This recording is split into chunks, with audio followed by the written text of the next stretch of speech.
You're listening to Unjiggered, a bartender podcast where we interview highly successful bartenders about their careers, lives, and the passion of bartending. This week we're talking to Hidetsugu Ueno about his start with coffee, his travels, and of course his famous ice carving.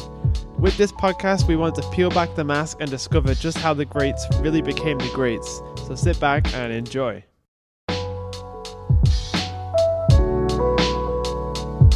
My name is Hidetsugu Ueno. I have my own bar in Ginza, Tokyo. It's called the Bar Hi-Fi. So I could say I'm bar owner, also doing bartending. I call myself sometimes a psychologist without license. You know, the customer comes and we can tell the face happy, unhappy, angry, and we talk about what's wrong with you, how do you know, your face it tells. And but basically I travel around countries by request. Otherwise I back in my bar and working behind the bar. Thank you so much for finding the time. I'm sure you've been very busy. I'm sure everyone who follows you on social media can see that you travel quite a lot, and then you occasionally have your plane delay to deal with, which you're not a big fan of. Oh, yeah. So tell us, one thing that we find very curious, as most of our followers are based in Europe, is we see Japanese bartending with a bit of a fascination, and we would like to know how everything started from your side and how did you perceive it. Right. What did you study, for instance? I just turned to 51 years old a couple of days ago. Happy birthday. Thank you so much. Around my age, I believe no one wants to become a bartender. It's not an ideal job. It's long hours, many days, less salaries, less insurance. So I'm one of them as well. I never want to become a bartender. I love coffee. Coffee? So I wanted to have my own coffee shop when I was young. Okay. But, the Japanese people reading books and nowadays like a smartphone, hours and hours and hours and with one cup of coffee. So I thought it's a bit difficult to make a life, maybe $5 coffee and spending 2 hours and 3 hours, maybe difficult. So I was thinking how I can make my coffee shop success. Maybe I should serve alcohol. After high school, I learned how to brew a coffee. More old school style, in the dripping, in the siphons, not like a barista type, but it's a traditional Japanese style. So I had experience as a coffee brewer, but I don't drink alcohol much at all. I'm very super weak for alcohol. Okay. So I've never been in a bar or any alcohol business. I didn't know. Okay. So after university, I went to bartender school for 1 month to learn the basic, and I didn't know how to get a job. So I asked them to introduce some work. And then I start work as a bartender. And where was this? Like which country? Were you still in Japan at this stage? Yes. Okay. I graduated at university in Tokyo.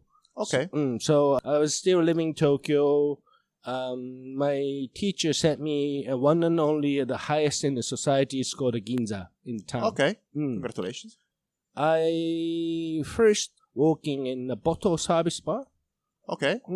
It's not like a cocktail bar or anything, but it was very interesting how to treat the customers, and it's a longer history place. So 7 years, 8 years, still new things happening, new customer coming. It was very interesting for me. So I was working as a server or something like this. Server, okay. So you weren't making drinks? By request, I did, but they buy a bottle of whiskey. It was mostly like bottle service. It's a popular thing in Japan, is it? It's one of the a business drinking culture. Whiskey drinking highball or whiskey and water, called the mizuwari or something like this. The more enjoying chatting, conversations and stuff. And I learned quite a lot of things to there's a 10 seat. There's a president, chairman, doctors, high class people is drinking in front of me. And if I walk in the company, I only see one president. But if I walk in the bar, I could see 20, 30 high class, the president, and I could hear their thoughts and philosophies, and it was a very interesting job. So you enjoyed more the human aspect of it rather than making drinks? Exactly. Okay. I started as the kind of job, but that wasn't exactly what I wanted to do. So in about 10 years later, there's a very famous bartender called Mr. Kishi. Now he owns the bar called one and only bar called the Star Bar in Ginza. When he was open the bar, he asked me to work for him. How did you meet him? We are working at the same town, and there is activities and recreations and stuff in the bartender association. We both joined the bartender association, and I thought that he is the one I should follow. So when I have a cocktail competition and something like this, I always go to him to ask him to train. So I knew him long time. But he was working for someone else. I was working for someone else. But when he opened his own place, he asked me to come. So I changed the bar about 10 years later and it's like 180 degrees different type of bar. It's both alcohol business, but the bottle service and cocktail bar is very different bars. So I start as a cocktail making bartender. After 10 years, I become a bartender. And one day, I realized there is no end to making cocktails. And right now, I pour all ingredients in shaker. I taste it, make sure this is well balanced. But my balance and your balance is not exactly always same. So after we serve the drink, we always ask a customer, how's the drink? Is that good? You like it? So I was doing the same thing 20 years ago, 10 years ago, right now. Most probably I'm doing to next 10 years, next 20 years. So there's no end. So when I found out what is a bartending is, okay, bartending, I got 100%, nothing to learn. I opened my coffee shop. It was my dream, but there's no end. I don't like to give up my own career on the way. So I gave up to open my coffee shop and open my own bar now. Okay. So how many years ago was it that you started to work with Mr. Kishi? It was December year 2000. Okay. So a long time ago. I worked for him it's about 8.5, 9 years. Then I opened my own bar January 4th, Independent Day, in 2008. What did you see in Kishi? What was it that you visualized as a mentor in him? What was it made you think, this is the guy I want to work with? I liked him as a person before the good bartender. As you know, if you're in industry many years, you can see a lot of egos, enviness. There is a lot of bullshit behind. I really don't like it. We are bartenders, you don't need the politics, We're serving a good cocktails and make customer happy, and we share the knowledge. I don't think anything political things we need, but there's a lot of behind. I really don't like. I don't like that the bartender wants to, self-showing, me, my cocktail. I don't like it. Because even if you're proud of your cocktail, if the customer doesn't like it, it doesn't make any sense. Agreed. So I'm working for the customer, not for myself. So even if I introduce one of the house special, it's the same as I ask if they like it or not. So when you moved to work with Kishi, that was the first time you worked in a cocktail bar, right? That's right. What were the challenges that you had at the beginning of your experience there? I was working at a bottle service bar, was a membership bar. So I always see the same face. every day. Okay. But the cocktail, he was very, very famous. He became IBA World Cocktail Champion. So people was expecting when he was going to open his own place. But years and years, he was still working for someone else. And finally, he opened his own place. So when he opened the place, so many people just come. Oh, yeah? Yeah. So many people every night. So it's 10 for the bar, 10 for the table. So it's about the 20 seats bar. But Mr. Kishian and I was only bartender. We walk. So 2 persons walking. It was almost impossible to run by 2 bartenders in the place every day. So busy. And it was Star Bar as it moved, or is always being in the same location? It's located at the original place. He now has a few the other places, but the original Star Bar is located at the same place. And in terms of cocktails, when you moved there, because you mentioned that in the private members club, maybe you weren't making as many cocktails. When you moved to Kishi's bar, did you have to learn a lot about cocktails, or? When I was working in the 20s, basically the customer drinking their own whiskey. So I didn't have much chance to make a cocktails at all. But I joined the cocktail competition, and some customer expect me to make everything. So I put some liqueurs and spirits and prepared I can make. But I didn't make pretty much cocktail at all. But when I moved to the Star Bar, whoa, we have a plenty number of whiskey as well, but no one drinks. It's just cocktails. So you had to learn the hard way, I guess. I could say I learned how to make the cocktails and the way of making cocktails, the philosophy of making cocktails. I learned everything from the Star Bar from Mr. Kishi. When I visited Star Bar, one of the things that I found amazing was that Mr. Kishi uses different temperature spirits for different cocktails and things like this, which is almost unheard of. So did you learn from him more of techniques like how does this is supposed to taste and how do you achieve it? Or was it more you were following Kishi's recipes? So was he trying to teach you more of the thought process or more about the actual techniques? When I was working there, of course, we looking for the same result. The final cocktail should be more or less same directions we are all looking for. But right now, it's been more than 10 years we separated. I believe he changed some cocktails, and I believe I changed some cocktails, a way to make it. And we don't talk about those things anymore together. Why would you, right? So I don't know what's going on in Starbucks right now. I don't really talk about how to make a cocktails or to Mr. Kishi. I meet him very often, but we don't really talk about those kind of. Why would you, right?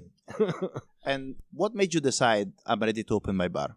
Oh, see, I was one of the very few bartender who doesn't really want to open my own place. Most of the Japanese bartenders, even if a very, very small place, they want to become a bar owner to open their own place. But I was very happy to working for Mr. Kishi at the Star Bar. How this bartender is going to be 20 years, 30 years later.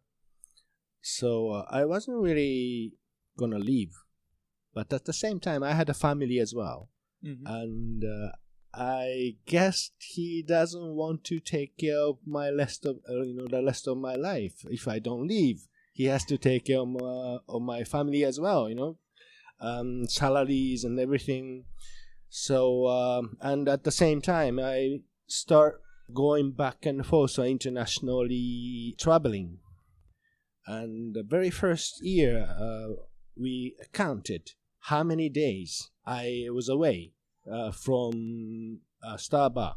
It was like totally 1 month I was away. It was a paid day off.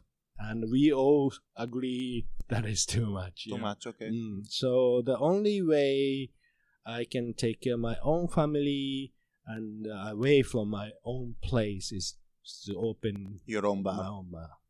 One of the great things that you embody is that you are the ultimate Japanese bartender, but you're also accessible to the international market because you speak English so well. Thank you.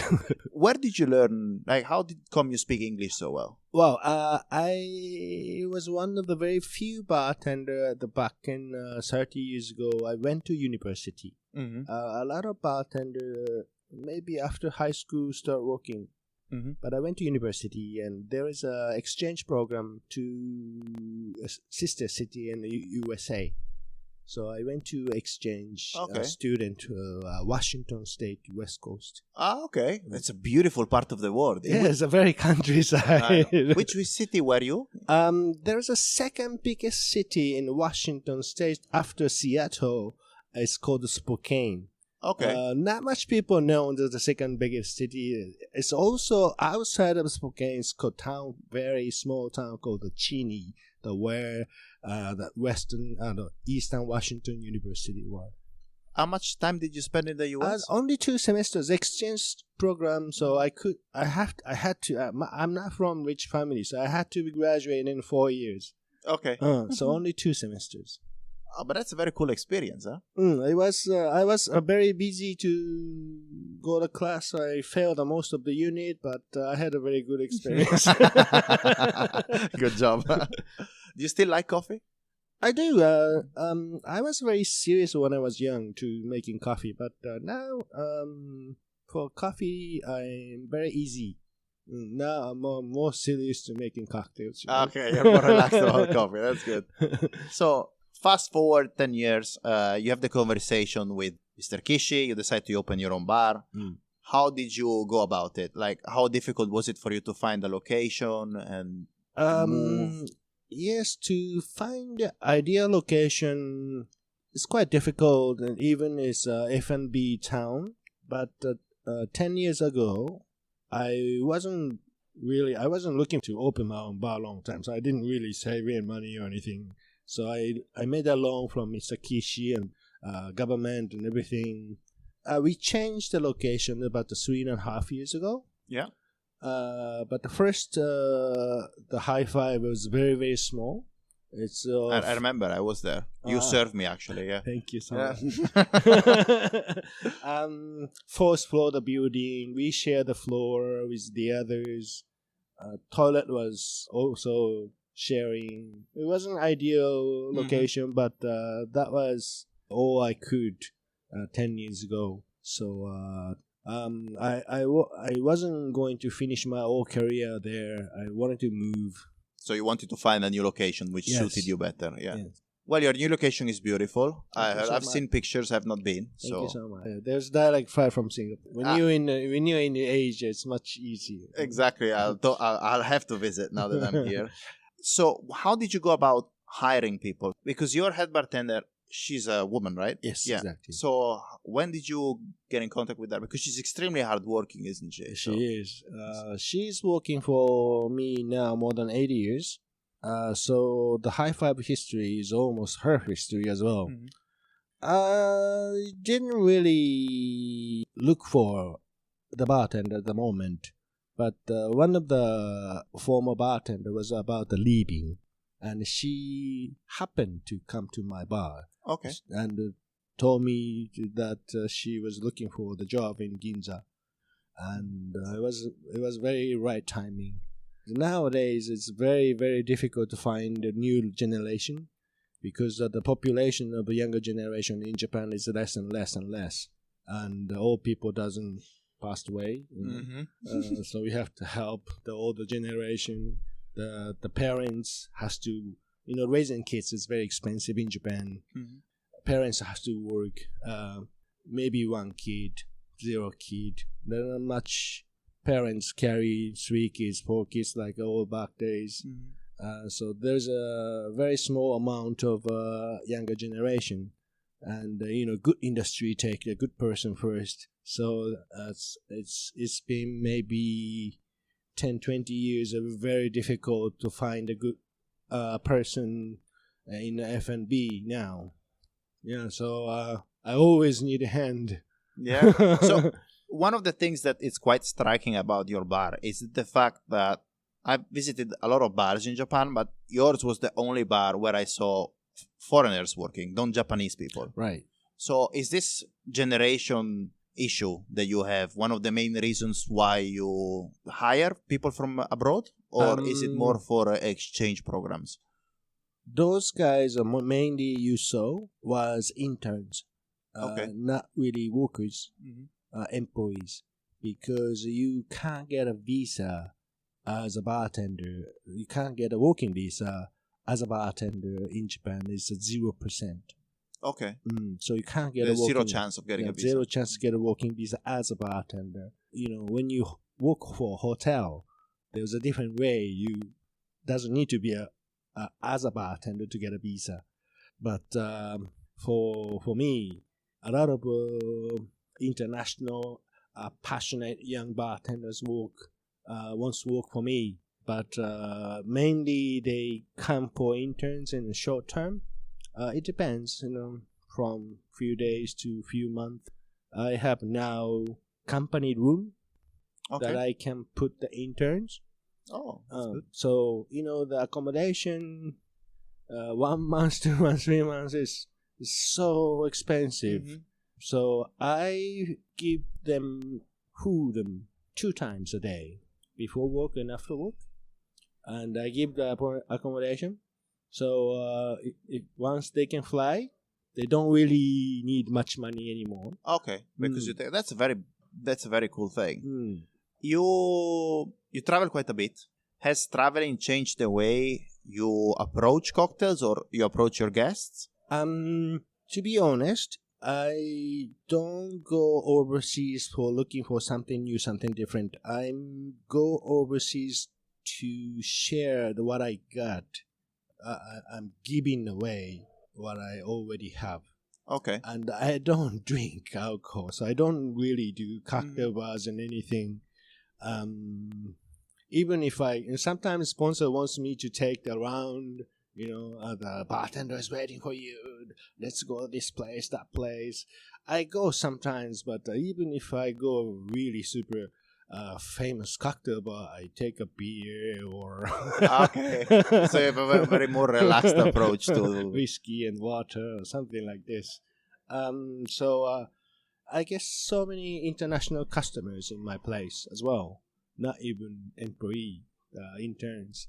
I try to stay in local, classic old school Japanese style, which is quite different than the other countries, to make my customers unusual experience. So if I go overseas, I change my way to cocktail making. Those customers see those style all the time back in the country. So I try to keep in a very traditional Japanese style. That's very interesting. One of the great things that I think every bartender in the world has seen is like your ice carving videos on YouTube. Right? How long did it take you to practice ice carving to the level that you have achieved? We have about 40, 50 years history for making ice balls, round ice. But I'm pretty much known by carving diamond, which we invented when I was working at the Star Bar. Mr. Kishi was looking at the empty glassware.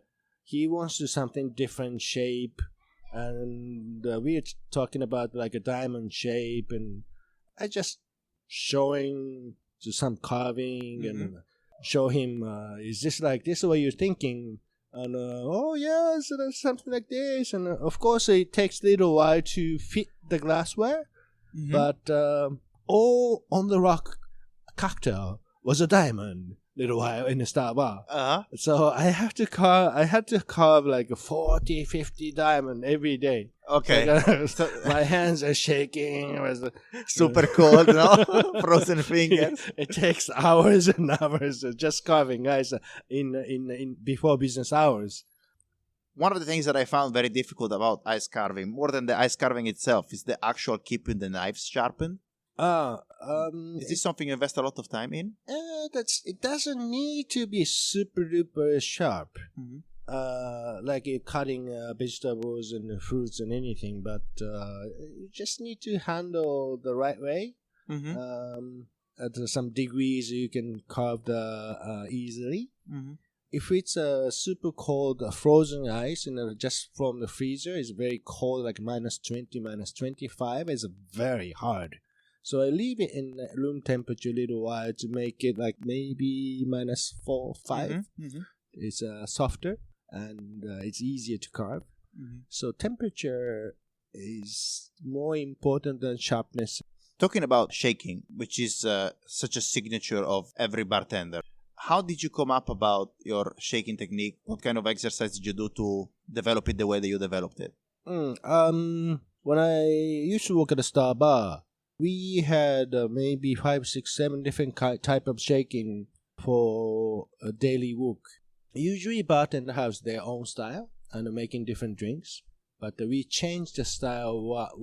What cocktail were you making? So white spirits, brown spirits, creamy cocktail, fruity cocktail. We changed the shaker, we changed the ice, we changed the material of the shakers and everything, which is was very unusual. I still believe the one type of shaking doesn't cover everything, every cocktail. So we changed quite a big different shaking style in each cocktails. So, and how do you develop them? Is it more trial and error, or? I had to try sometimes. The Star Bar was a very famous place, so there was always media interviews and stuff, and the master bartender have to make a drinks and they come back in the sink, and we taste it. And I sometimes making drinks and come back and taste it.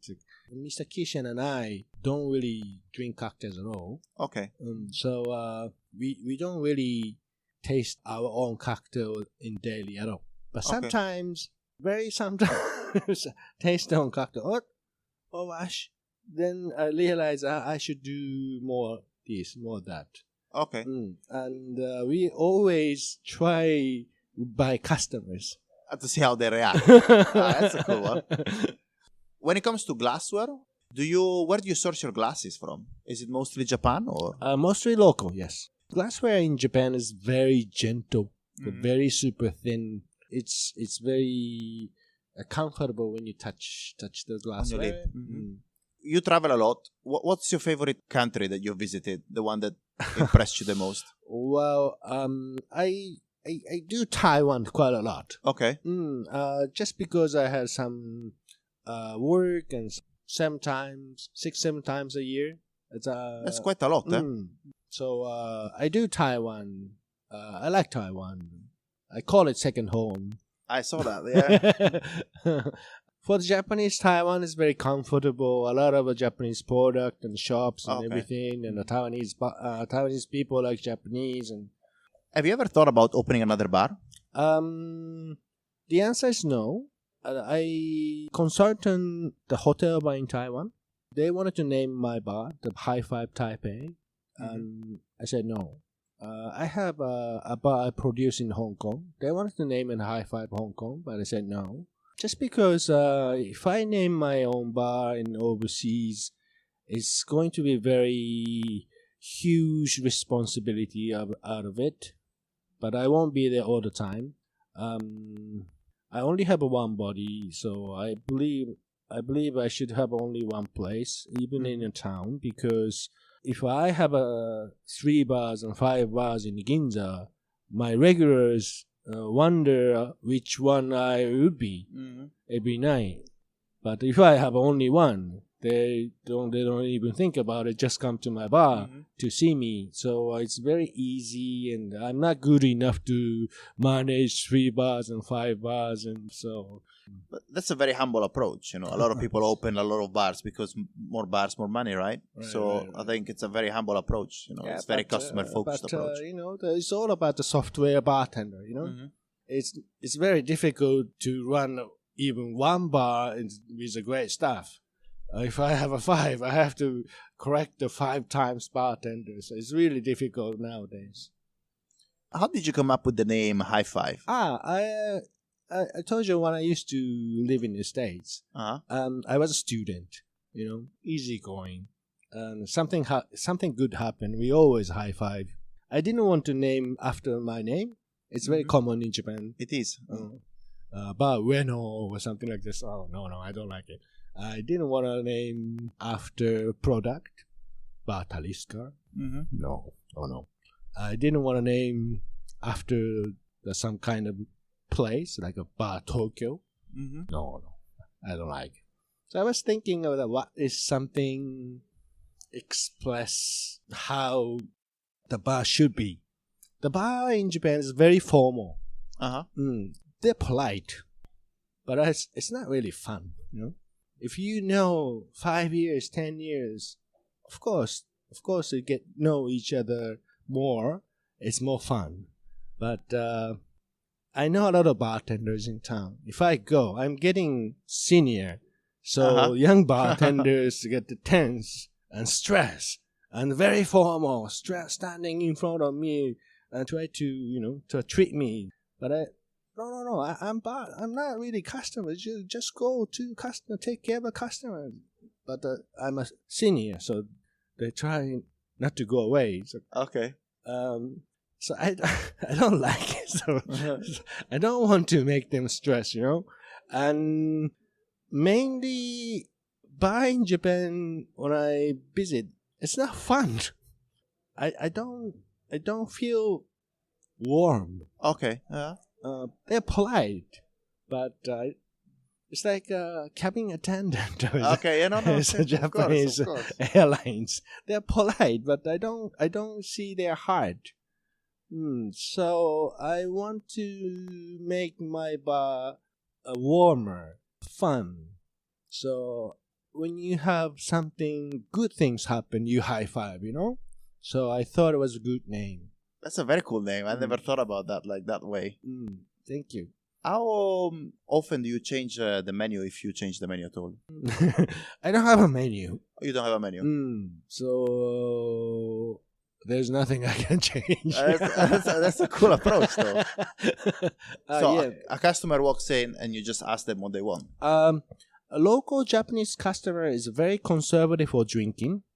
They know what they want to drink. From the beginning to the end, they know what they want to drink next and last. And if I have a menu in my town, Ginza, people looking down on me because, you have a menu because you can't talk to the customer. So they see it as a way to narrow down. If I have a menu, people choose from menu, of course. And it's going to be a very limited flavors and taste, and they might not like the flavor in the cocktail. But if I can't write down everything, it's going to be book. Nowadays, a menu like a book, everywhere in the world. Yeah. So I really don't like it. Menu should be very simple, but if I could something really nice and simple, I want to make a menu because it's going to be very nice souvenir for bartenders and industry peoples and stuff. But still I cannot find it. Don't you find it difficult to be prepared? Because your first bar was very small, and without a menu, a person could order anything. So didn't you find it difficult to be ready for anything? Is there any situation where it's like, damn, I have to get more limes and you have to run outside to get limes? When I moved, I wasn't really looking for a larger space, but it's an independent floor. I have now independent toilet. It took me 7.5 years, but I have my toilet. Yay! But it got twice big. I didn't put the twice number of the seat, but I still got many more seats than before. So I need a proper person who take order now. So I need a proper team. Okay. All back high five, me and Kaori-san, head bartender, and plus maybe intern sometimes. No, it was enough. But your previous bar was very small. You had two tables or something like that. 5 stools at the bar. Two and a half maybe. Yeah, 2.5 tables. And how about now? How many tables do you have? I have the number of table actually the same, 5, but the table on the back all location was very small. Yes, it was super small. One table very small, so I put 2 together for even 2 person. So now I have one table you can sit for 2 people. person. Oh, there you go. So the same number of the table, but actually we welcome more customers now. When you decided how your new bar High Five had to look, where did you did you source wood from specific places, or? It was happened to find the location. It used to be a bar as well. Okay. I turned down everything, I built up everything again, but nothing really old place you can see. But there is a common customer. He one day come to my bar and told me that place is going to turn down. Really? He also told me which royal estate, so I could apply before they announce. There you go. So I was the very first person who asked the location. It was very coincidence. I mean, I had a lucky enough to have the customer who goes both bars. So you were lucky hiring your head bartender. You were lucky finding your bar. It's all about luck sometimes. Yeah, it's timing. Timing, yeah. Well, you have to be ready to be lucky, right? Because it's a combination of opportunity and preparation, right? So if you're not prepared, it's just about catching the right opportunity. Right. So in terms of, you mentioned that you don't drink a lot anymore, alcohol. I taste it. But how about coffee? Do you all have coffee in your bar? Is this something that you like doing still? We don't have a coffee in my Zero coffee. So no more $5 cup people sitting for 2 hours. In a small bar, I used to have a little espresso machine for the coffee cocktails. But when I moved, I forgot about it. So really? So there's no place I can put. So it's too late. Sorry, you missed your opportunity. Have you ever thought about serving food? Because you serve a little bit of food in Starbar, do you? They had I had the cheese there when I was there. You know, the cheese flour thing? Yeah, which was amazing. Do you do something like that in your bar? We have a hamon. Okay. Made in Japan. Hamon, oh, really? Hamon japonica. Okay. That's cool. I didn't know that. We go up north in the winter time to put the salt on it and wait for 2 years and 3 years. And then you bring the ham back to the bar. That's very cool. Great. So I think it's nice talking to you. You have a flight to catch, so I think we'll try to keep it relatively short. Okay. But I have one last question for you, which is a question we ask to everybody. I know that you don't drink that much, but if you were to choose your very last drink, what would your last drink be? I like this question.